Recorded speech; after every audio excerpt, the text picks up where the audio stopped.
어리석은 자는 그의 마음에 이르기를 하나님이 없다 하도다.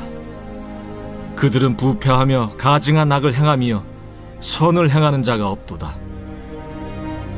하나님이 하늘에서 인생을 굽어 살피사 지각이 있는 자와 하나님을 찾는 자가 있는가 보려 하신즉 각기 물러가 함께 더러운 자가 되고 선을 행하는 자 없으니 한 사람도 없도다.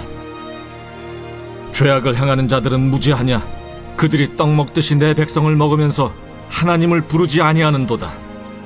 그들이 두려움이 없는 곳에서 크게 두려워하였으니 너를 대항하여 진친 그들의 뼈를 하나님이 흩으심이라.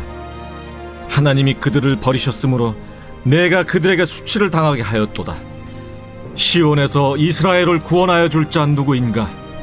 하나님이 자기 백성의 포로된 것을 돌이키실 때 야곱이 즐거워하며 이스라엘이 기뻐하리로다.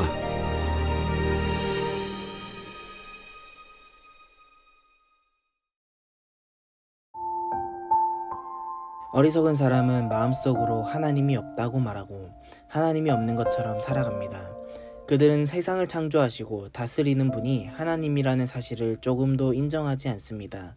모든 자리에서 자기가 주인이고 자신이 기준입니다.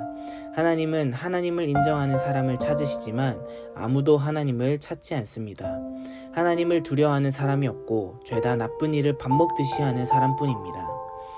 하나님을 찾지 않는 사람은 하나님을 알 수 없고 만날 수도 없습니다. 하나님은 말씀에 대한 깨달음이 없는 일상을 심판하시고 악한 자를 흩어버리십니다. 그러나 하나님의 백성은 아무것도 두려워할 것이 없습니다. 공포에 떨 사람은 하나님을 찾는 백성이 아니라 하나님을 무시한 사람입니다. 하나님은 악인을 부끄럽게 하시고 시온으로부터 시작한 구원을 반드시 이루실 것입니다.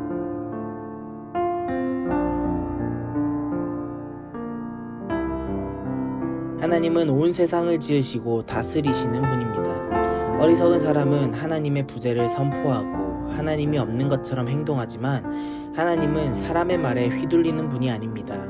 하나님을 부인하고 찾지 않을 때 우리의 생각은 어리석어지고 우리의 행동은 더러워집니다.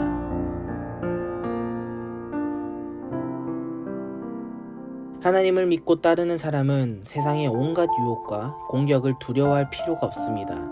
왜냐하면 하나님이 원수가 세운 계획을 빠짐없이 무너뜨리시고 하나님의 백성을 회복하실 것이기 때문입니다. 하나님의 자녀인 내가 맞서야 할 그릇된 생각과 태도는 무엇인가요?